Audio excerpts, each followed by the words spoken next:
Michigan defeats Michigan State 31-20. Great game here for Michigan, in my opinion. I know Michigan State kind of came back for it a little bit, but I mean, you and I were talking. We're like, let's go early for the Big Ten, power rankings because this game is over. And it's like, well, we can't. You never know what can happen in a rivalry game like this. We Mm-hmm. can't go live if it's a 10-point game in the fourth quarter. So finally, Michigan scores, and we're like, oh, well. Michigan scores, and we're like, okay, let's do the Big Ten power rankings. We were live at that time, but this was a game that I never really felt like Michigan was going to lose. They dominated the game. Michigan State did run on them more than I thought they would, but I think, it wasn't like it was some kind of dominance from them or anything like that. Aiden Childs made some plays, did some nice things, but overall, even with Bryce Underwood not having his best game, Justice Haynes, 26 carries, 152 yards, 2 touchdowns. Jordan Marshall, 15 carries, 110 yards, 1 touchdown.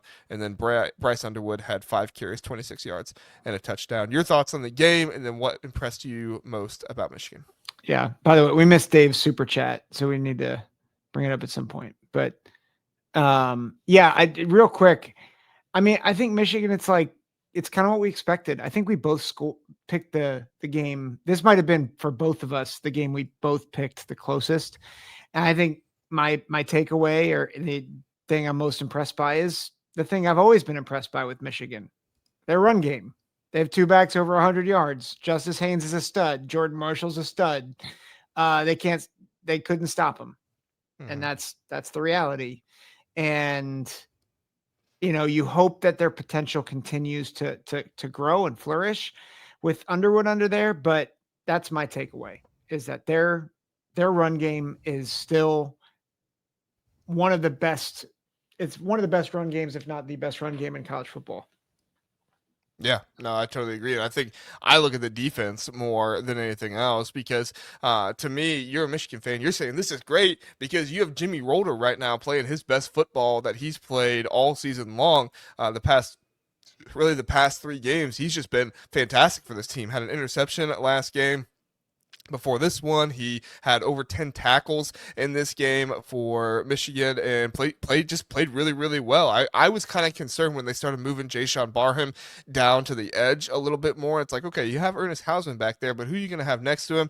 And Cole Sullivan, Jimmy Rolder being back there with Ernest Hausman. Even when Hausman went down, Rolder's been playing so well. I was like, okay, well, that sucks for Michigan, but like these Michigan linebackers have also been really, really good for them. So it's been a really, really good thing for Michigan to be able to have Jimmy Rolder, Cole Sullivan playing so well. Rolder has a type of trigger that is really, really good for him to be able to track down ball carriers. He also does a pretty good job in coverage as well, and he doesn't get fooled very often. He's a very smart player, very instinctual player. I had some concerns about Michigan after that USC game, just like everybody else did, because it just felt like they weren't playing together as a team. But now this Washington game, this game against Michigan State here, it really feels like this defense is playing together. They're playing more inspired football for each other. Not that they didn't want to play before, but I'm saying for each other, being more connected, and it's been a really, really good thing for Michigan. This is an Ohio State fan saying this. So,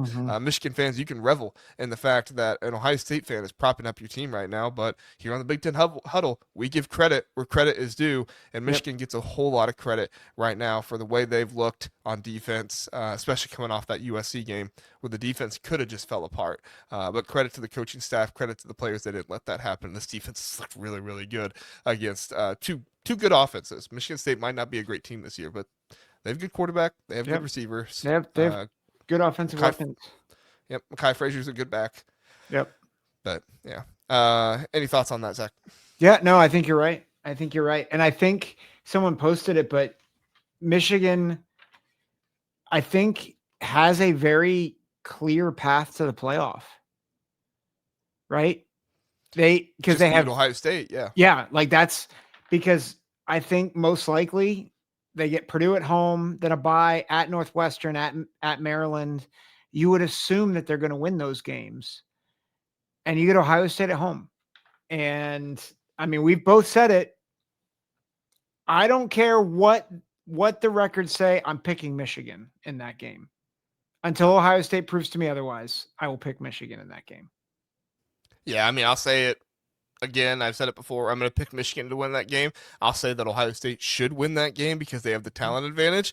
But for whatever reason, Michigan they have Ohio State's number. They have Ryan Day's number right now, and it being at Michigan is another huge advantage for them. So we'll see how it works out. But Yep. yeah, if you're a Michigan fan after this one, I know they wanted to fire Sharon Moore a couple weeks ago, and I get it. I get it after that performance, but maybe you're still not super confident Sharon Moore, but you're at the very least confident in this defense and confident in Wink Martindale making the adjustments he's made because it's been good. Any thoughts on Michigan State before we move on? No.